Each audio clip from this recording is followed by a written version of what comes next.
Assalamualaikum warahmatullahi wabarakatuh. Hari ini saya nak buat ulasan perlawanan di antara Kelantan FC versus KL City, yang mana Kelantan berjaya comeback 2-2 untuk perlawanan ni, dan Kelantan sebenarnya rugi apabila mereka tak menurunkan the best first 11 waktu first half, tetapi mereka melakukan pertukaran-pertukaran yang awal dan menyebabkan mereka terpaksa bermain dengan 10 orang di second half apabila Ikhwan Yazek mengalami kecederaan. Namun begitu, KL City gagal untuk memanfaatkan peluang Kelantan bermain dengan 10 orang untuk menjaringkan gol kemenangan. Bahkan KL City juga rugi apabila mereka gagal untuk mempertahankan 2 gol awal yang mereka dapatkan, dan mereka membiarkan Kelantan untuk comeback 2-2. Memang KL City season ni dah tak sama macam season-season lepas lah. Mereka untuk season ni bermula dengan sangat-sangat teruk kan, berbanding pasukan ataupun berbanding dengan musim-musim lain. Jadi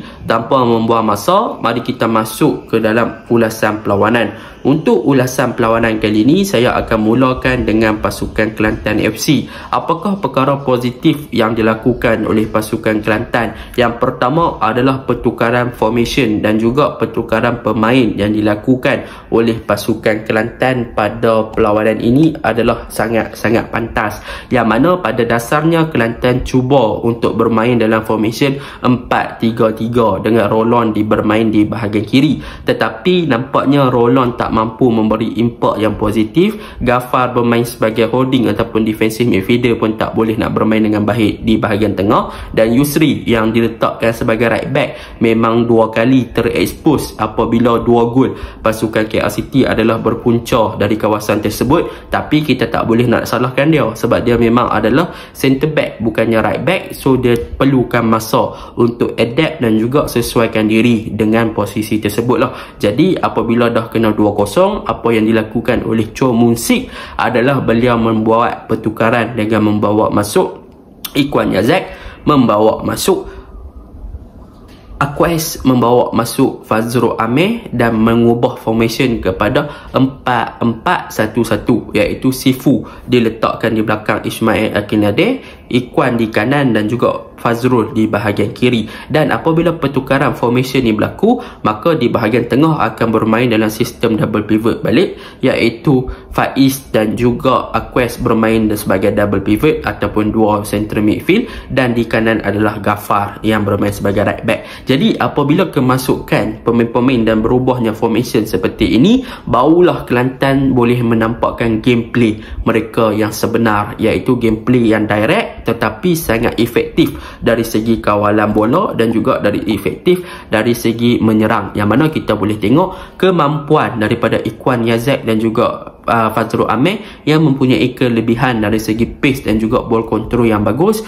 untuk beat pertahanan pasukan KL City di bahagian wide area. Dan kita boleh tengoklah Ikhwan Yazek juga mendapat support yang banyak daripada Ghaffar untuk buat overlap dan juga untuk memberi supporting play. Begitu juga dengan Fazrul Amir di bahagian kiri yang mendapat support yang banyak daripada Afzal untuk membuat supporting play dari segi overlap ataupun memberi bantuan kepada Fazrul Amir. Tetapi dari segi teknik individu, Fazrul Amir dan juga Ikhwan Yazek telah menunjukkan performa yang cemerlang dalam menguncang-ngacirkan pertahanan pasukan KL City pada perlawanan ini dengan gerakan direct dan juga gerakan dribbling yang sangat-sangat lawa. So kita boleh tengoklah bagaimana gol-gol terhasil. Gol pertama memanglah dari segi on goal dari Kenny Parash, tetapi gol yang kedua tu memang sangat lawa, yang mana Ikhwan Yazek membuka kepada Fazrul Amir yang pandai untuk menempatkan diri dia dalam tempat yang tak offside. Dia dapat bola, dia tunggu, dia shoot, masuk gol, tenang. So memang boleh katakan Cho Mun Sik silap percaturan lah. Sepatutnya apa yang perlu dilakukan oleh Cho Mun Sik adalah dia perlu memastikan dia turunkan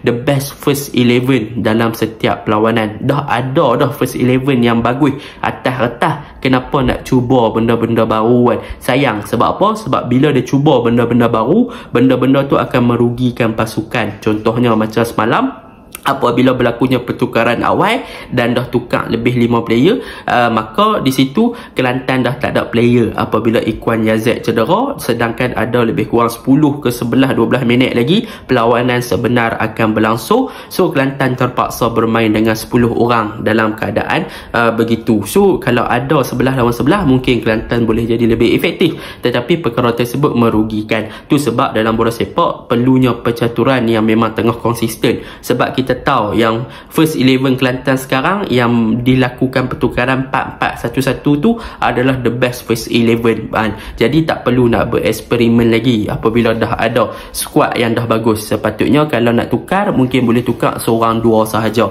Jadi benda itulah yang perlu diberikan perhatian yang lebih oleh coach Chong Mun Sik. Itu yang pertama. Yang kedua, kalau kita lihat untuk game ni, Sifu dan juga Ismail Akinade, bagi saya Sifu bertindak sebagai pemain backup striker. Dia adalah seorang player yang sangat-sangat bebas, yang mana kita boleh nampak beliau punya awareness ataupun reaction toward the ball memang sangat bagus. So dia akan jadi seorang player yang boleh dikatakan Roma, boleh bertahan dan juga boleh menyerang. So dia akan memberi orang kata apa, advantage dan juga numbers yang lebih bagus kepada bahagian Kelantan, sama ada dari segi bertahan kepada menyerang ataupun menyerang kepada bertahan, sebab dia boleh buat dua-dua kerja. Maklumlah bekas player right wing back kan. So saya mungkin merasakan Sifu akan dapat banyak tawaran lah nanti waktu transfer window yang kedua. Dan untuk Ismail Akinade, dia adalah striker yang bagus.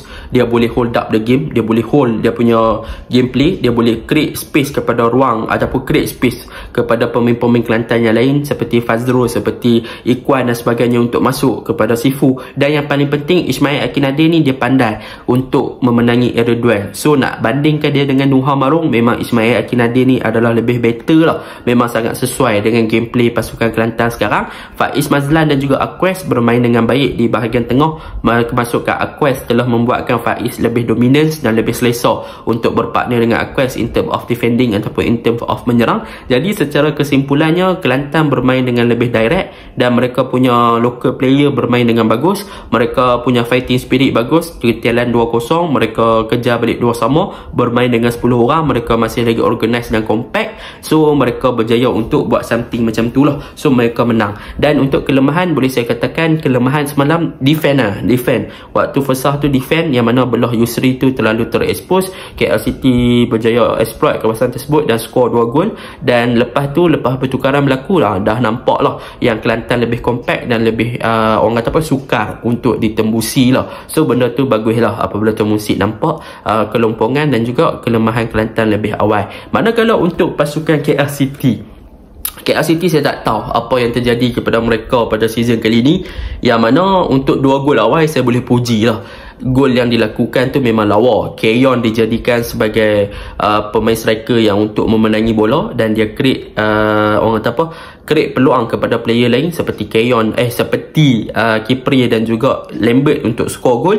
Tetapi itu je lah yang boleh kita puji, gerakan 2 gol awal tu. Tetapi overall game kita boleh nampak yang pasukan KL City, satu, tak ada kreativiti, bahagian tengah hilang, tak ada corak permainan yang bagus. Avazini boleh saya katakan tak tahu Avazini tu dia buat apa. Sepatutnya as a holding midfielder, dia boleh coverage defend dengan baik dan dia boleh juga join the attack, tetapi dia tak boleh nak memberi impact yang positif. In term of defending pun dia agak kurang solid, dan in term of attacking pun dia tak bagi progress dan juga support yang banyak. So saya tak faham Avazini tu. Dan kesilapan semalam KL, mereka score on goal, yang mana on goal tu bagi saya tak patut lah, sebab Kenny Paras no pressure langsung, tak ada orang tekan dia kosong, so dia tepi tanduk and so miscommunication juga dengan Azri. Sepatutnya dia nak clear ball, sepatutnya dia boleh clear lebih better, dia boleh buat lebih better.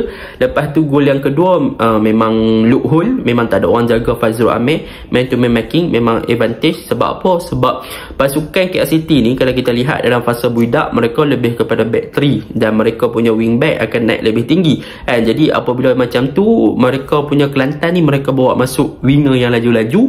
So banyaklah ruang-ruang yang akan terdedah oleh KL City dan berjaya dieksploit oleh pasukan Kelantan dengan winger yang laju macam tu. So mereka gagal untuk cover balik lah. So bahagian tengah memang agak kurang. Keyon no function bagi saya, walaupun dia create 2 assist, tapi overall dia tak apa bagus. Kipri walaupun dia score, dia masih lagi cari-cari match fitness. Memang KL City ni bukan tim yang kita kenal lah. So itu je lah ulasan saya. Assalamualaikum.